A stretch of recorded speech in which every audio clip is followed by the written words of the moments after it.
Hey everyone, it's Dee Thrive 11 with another video for you today. I hope you guys are well, by the way. So this video is actually an introduction to another journey that I've been alluding to in my previous videos, and that is my health journey. Now the reason why, health, physical health is so important to me is because, you know, if I'm going to be like shifting and changing my life from survive to thrive and stuff like that, live, thrive, the body's health is really, really important, because despite, physical appearances on the outside, I'm naturally muscular, by the way, athletic build and everything.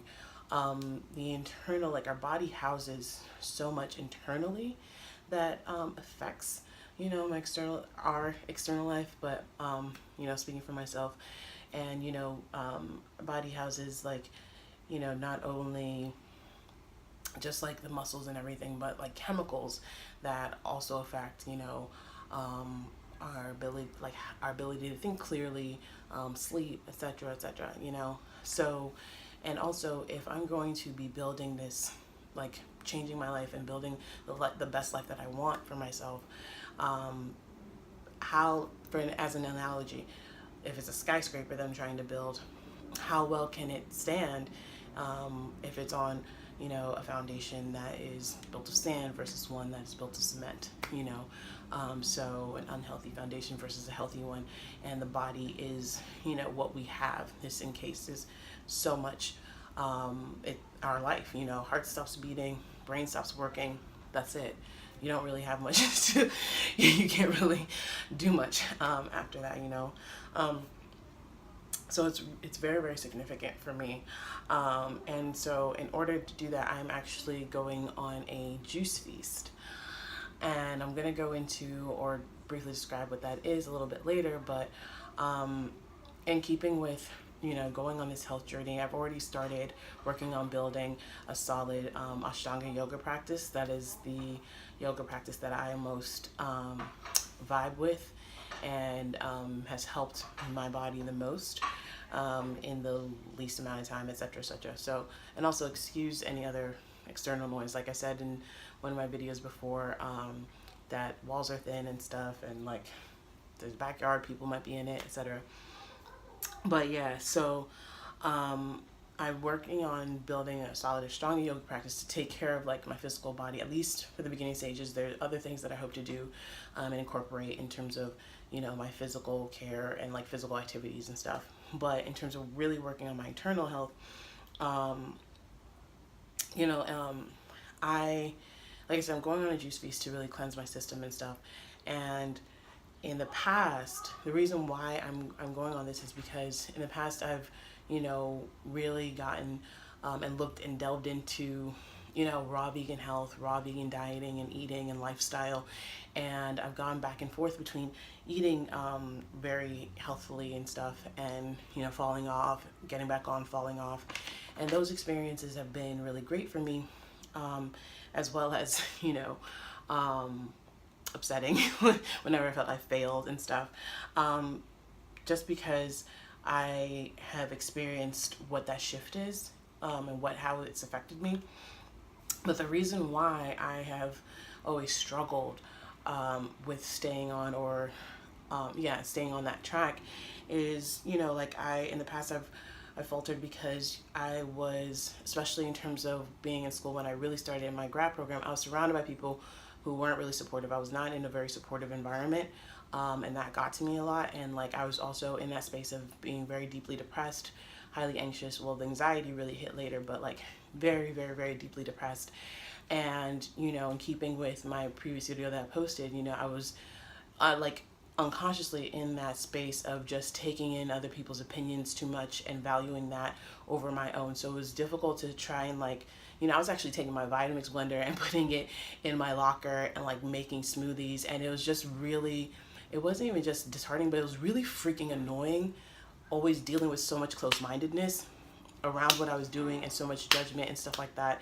And since I didn't have an outside community because of the program was just like, it just took over your life. You didn't really have a life. For those who've been through conservatory training know what that's like, particularly acting and stuff. I can only speak to that, specifically, but you don't, like, you're scheduled 12, 16 hours a day. That's like already scheduled for you, as regardless of outside and stuff. So I didn't have a support system outside, especially being like in the city. I don't have family, etc. So like just being around that and like constantly having to repeat myself, and the stress of school, and just the program itself, and trying to keep up and plan meals, etc., etc. It was just easy for me to kind of like fall off more often than not. And so let me see. Of course, I got notes. And also, there are like cravings and stuff like that, like I alluded to already, being overworked, not supportive environment, etc. So, and also with the cravings, to speak to the cravings, it was really hard to try and just like completely eat totally differently. Not everyone like experiences that difficulty. I mean, like the way I even found out about raw vegan lifestyle was through Fully Raw Christina. That's the YouTube channel, and you can just search that and like see all of her videos. That's like her thing. She hasn't had a cooked meal in, I think, now 12 years and stuff. So on one of her videos, she actually interviews, well, a couple of them, she interviews the man who actually introduced her to raw vegan eating, which was John Rose. And through their interview, I actually discovered something that he actually went on, and he works with his clients on, or like with people, which is juice feasting. Now, the reason why I'm really excited and kind of nervous about this, well, nervous because it is change, and I just don't know what's on the other side of this journey and stuff. But the reason why I really want to give this a shot is because with juice feasting, you give your body a break to really just cleanse all the toxic buildup that has been accruing and stuff. And what it is, and the reason why it's called juice feasting versus juice fasting, is that it is similar in a way to, cleanses and juice fast and stuff, in that you are drinking nothing but juice. You're not eating anything, or taking in any fiber. You are strictly just taking in like juice. So you're just taking in the vitamins, minerals, etc., straight like a shot to your system. That gives the body a break from having to digest fibers, etc., so that it can go into detox mode. And while you're detoxing and getting rid of all the toxic waste and buildup, you are replenishing your body with those nutrients to help support the system in its detox and its rebuilding stages as well. So the thing with juice feasting is that, and how it differs from fasts and cleanse and like master cleanses and all that stuff, is that in juice fasting, where people will take probably up to a gallon or 4 quarts, or like, this is like, let's say a quart, 32 ounces. We'll take up to 4 of these. This is my smoothie, by the way. A day. Juice feasting, you take at least 4 quarts or a gallon of juice a day. That way you get enough caloric intake, and enzymes, etc., to continue on with your day, because not everyone can have the luxury of going on some sort of vacation and just like a paid vacation and just taking a week, 2 weeks, whatever, off to rest and rebuild their system.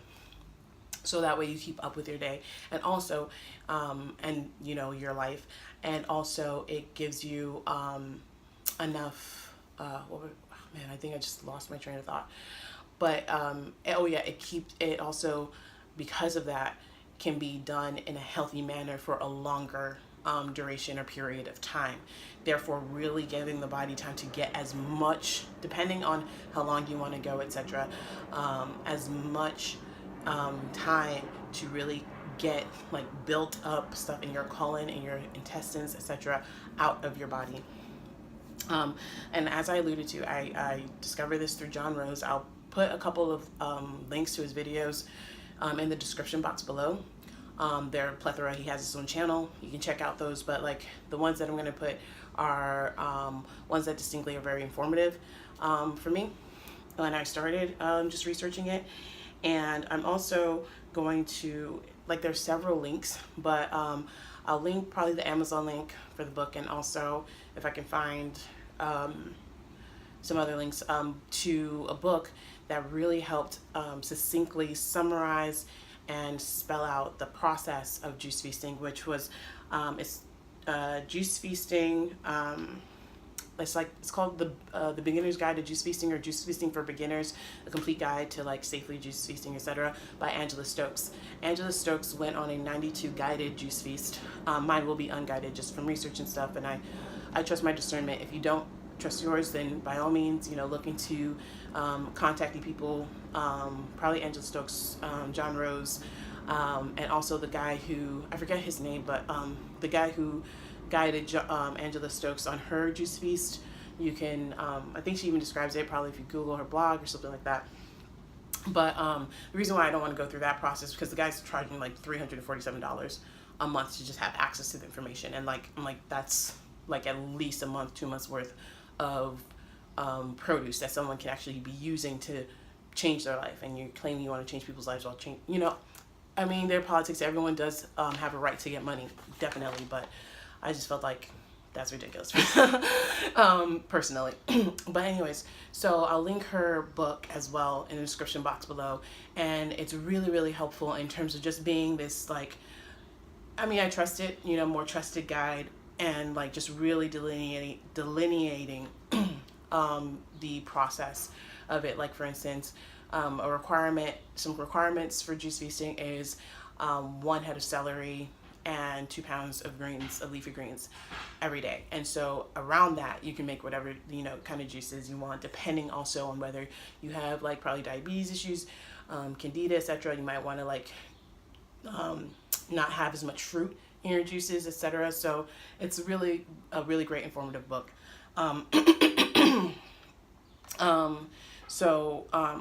Like why I'm going on a juice feast. The reason why is because irrespective of how I look on the outside, like I said, naturally muscular, I am naturally strong, etc. And I give off this kind of sense that I'm like really, really healthy and stuff, as I am right now. I actually do suffer from a lot of internal health issues, not extreme or anything like that, in the way that the general public might think of it, but they really interfere with my life and my productivity and what I want to get done with my life. And they're unnerving for me because I know that I never used to have these problems as much when I was younger. And I'm not one to kind of excuse, or like, I can't live in a lie of like, it's not a problem, for, very, very long, or, live that kind of a life. And so some of the issues for me is that, for instance, since June, well, first of all, I suffer from chronic insomnia. And that has actually, so I suffer from chronic insomnia, and that is tied into the fact that I experience a lot of foggy mind. I didn't want to go in this order, that's why I'm like stumbling over my words. But my mind, I suffer from constant mind fog. As you can see, I'm tripping over my words, etc. So thinking straight sometimes is very, very difficult for me. For instance, it would take me probably 30 to 45 minutes, not even exaggerating, really not exaggerating, to read 1 to 3 pages of a book. I used to be an avid reader. Before TV, I would choose books over TV any day. And for me to now start not now, but like have been having trouble keeping focused on reading is a problem, because it also, like, I'm probably researching things, and it just takes longer and longer and longer for me to do things. So I don't get as much accomplished in my day, so that even when I want to go to sleep, I'm anxious because I'm not satisfied with the day. I have so much more that like has to be pushed to the next day, etc. And that cycle continues, and it actually exacerbates my anxiety. It also makes decision making very difficult for me, again, which prolongs things that don't need to be prolonged, and then also I have since June 2nd been experiencing cold-like symptoms, particularly with mucus, that without actually suffering from a cold. So almost every morning that I've been waking up, I'll be stuffed up. or phlegmed up. And I've been doing what I can to, get sleep, etc. And it just won't go away. In fact, I'll think I'm fine, clear it up, and then a day or two later, I'm back at it again. So that's been unnerving for me. Oops.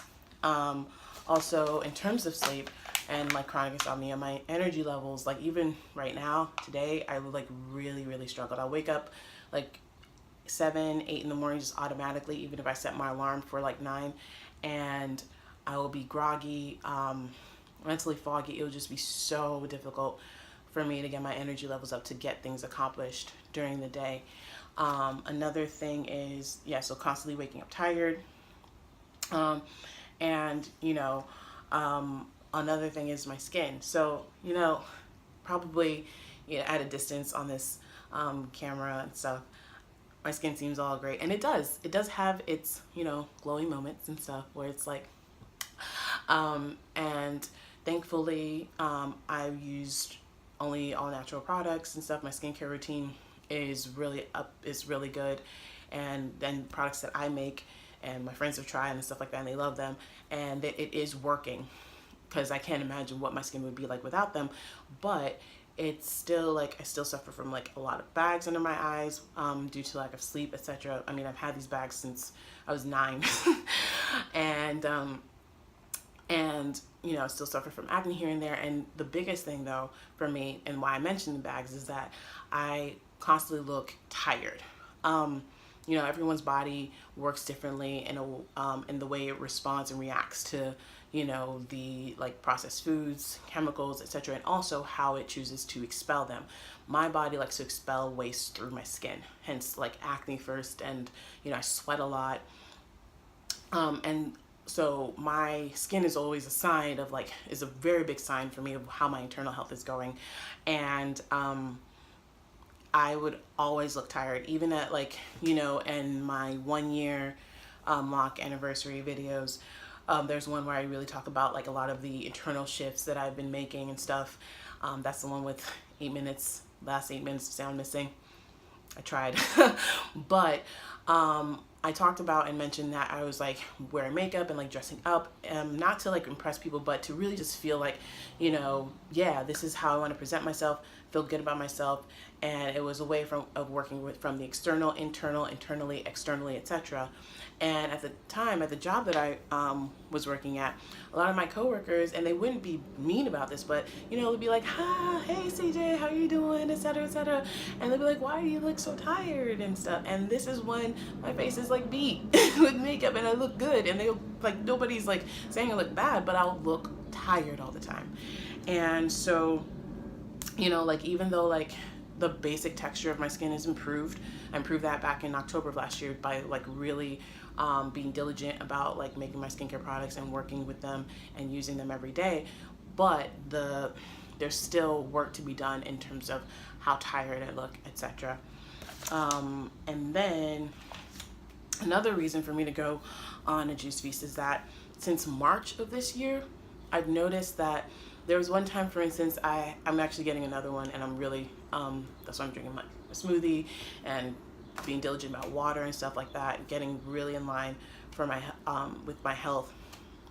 But I had actually a cut on, my lips got so dry, I got a cut on my upper lip, and I even had one on my lower lip a couple of times. And the thing with this is it's not new or anything like that, your lips get chapped and stuff, but they would actually form scabs.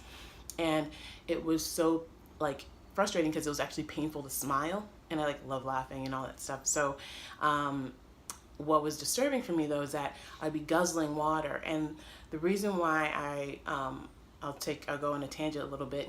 When I had visited an aunt of mine in London, and I started Bikram yoga. In fact, that was how I started getting more diligently into yoga. It was my first time doing that, and they had a deal and stuff, and so I took it. I was on vacation.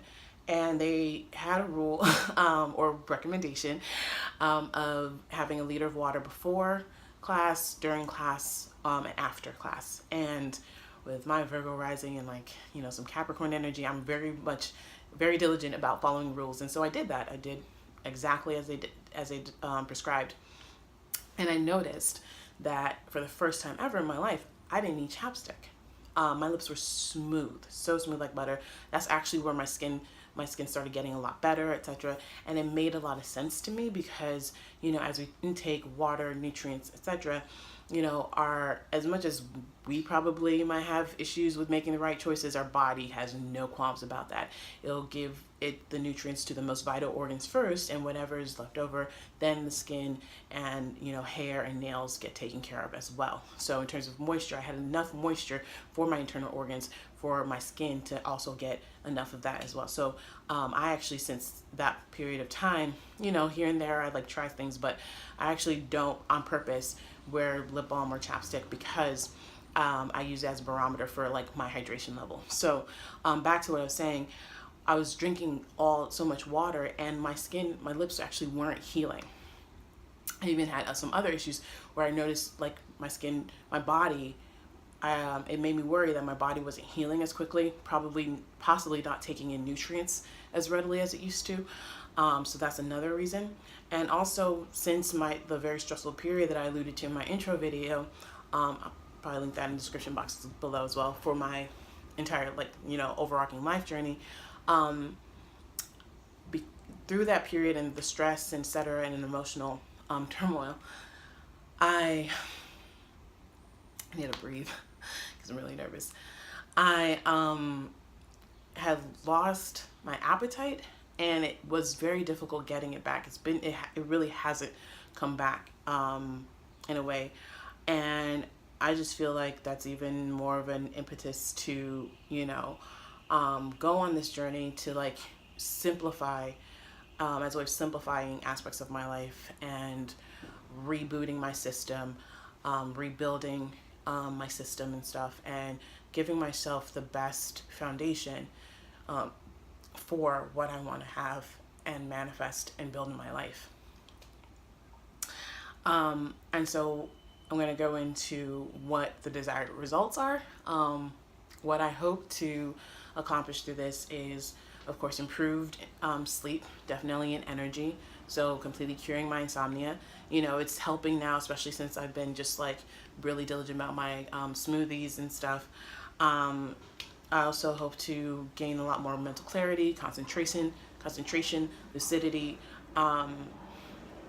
and which will improve then my productivity, help alleviate a lot of my anxiety, even just through the chemical, serotonin being produced, etc., stress chemicals being reduced in terms of their production in my body.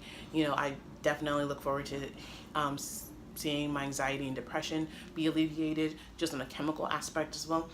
And hormonal balance, that being tied into there, and improvement in my mood, etc., but also improvement in the condition of my skin and my energy, and even my hair, in terms of the moisture level and how my locks look. And I'm excited to see how they are infected and they change, because I've experienced that in the past. At one point in grad school, when I was really living on that cush life of loans and not really understanding what that meant, I was loose, natural, and I at the time would twist my hair and wear twists for a week and rock twist outs afterwards.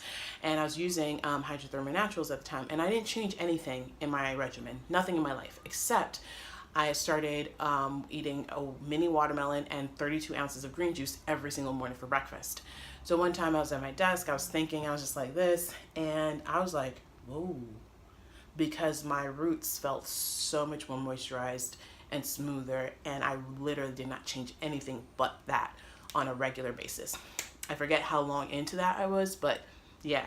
So, and also another thing, which is, out of the blue, or, we'll see if it happens, but improved eyesight. I remember in one video in which John Rose was on some TV show in Houston, a woman who had gone on a juice feast, she talked about how she didn't need her glasses anymore because she had improved her eyesight. So I'll see what 2020 vision is like again. I ruined it by reading in the dark, apparently. My parents kept telling me and I just didn't listen. So yeah, those are the things that I hope to change and see shift for the better in my life. And so I am going to be starting and embarking on this juice feast July 4th of this year. That is tomorrow. And I hope to and plan to vlog daily, so you'll get a lot more ums and hiccups and randomness from me as a way of documenting this journey and journaling it, and hopefully it being helpful for those who would like to go on one themselves. So some vlogs, and also we'll add like some more informative information. There are some things that Angela Stokes recommends in her books that are like supplemental, like, or supporting cast, she says, and I'm gonna see how they help, or like if I need them even, because John Rose doesn't seem to like ascribe as much and need them on this journey. But some more informative videos and stuff, like where I'm getting my produce, whatever. And I am looking to, or aiming to, do this for 120 days and or until all solid waste is expelled from my body. Because if you're not taking in fiber, then there shouldn't be solid waste coming out. So that means that's just a lot of built up like plaque and toxins in the body. So I want to completely clear my system. It's a big undertaking. Please just don't wish me luck, wish me success. And I wish you the same in whatever journeys you're going on and what you're going through in your life and what you're trying to shift and change. And until next time, enjoy the journey, respect the process. Bye.